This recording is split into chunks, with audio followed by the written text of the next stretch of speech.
Let's do a test drive of Supabase ChatGPT-4 databases. Okay, the first thing is like you need to go over here, the postgres.new, and the things we would like to test today is the student enrollment at universities. Like we have a student ID, name, course ID, name, and professor name, and the department and the office. So we have this unnormalized information that we're going to present to the ChatGPT-4 databases. So let's see how it works. Right. So the first thing is you need to log in using your GitHub account. They give some instructions why we are doing this. So let's quickly log in into the systems. Okay.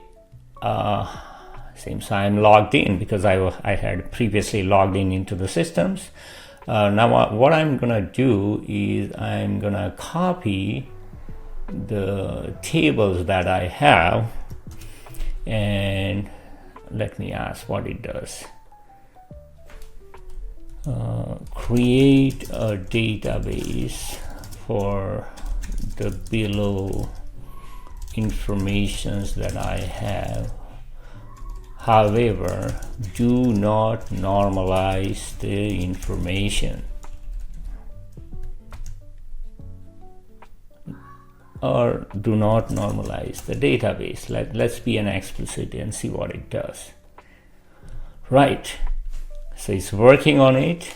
Boom, it created a table. So now as you can see, okay, it's populating, and there we go. It's ready. It has created information which is not in normalized form, and this is what most of the case, like when people are working, they have a bunch of fields, and these fields are all together, and the first thing is you need to organize this information in a database table format. So right now we just have a single table which has everything dumped into it.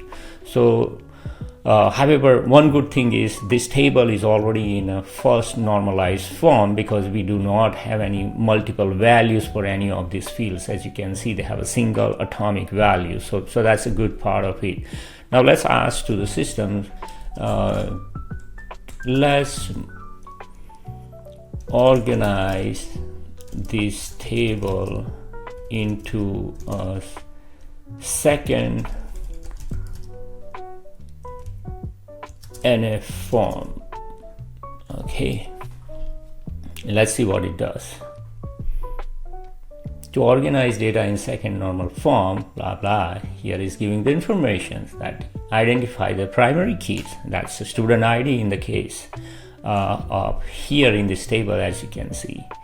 So it has identified various tables, and see there, it has updated the information. Okay, so it has the original non-normalized or the first normalized table, and then it's added 3 or 4 more tables right now. That's great. Okay, now we are already in a place, or you can go to the migration and see this informations. We don't need this in the first table that we created, so let's see if we can edit it. Delete cannot edit in read-only editor. Okay, so it looks like this is a read-only editors and we cannot modify the table. So let's leave as it is, and let's go to the third normal form. Let's convert these tables into third normal form, and that's how the design of the database works.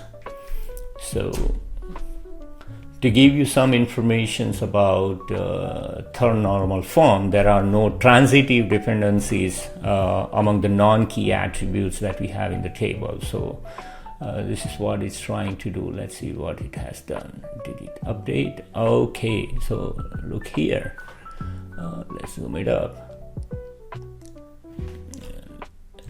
Okay, as you can see, professor offices, professor names and departments, and so previously we did not have the the relationships, but now looks like it has created a relationships between the professor's name and the department ID.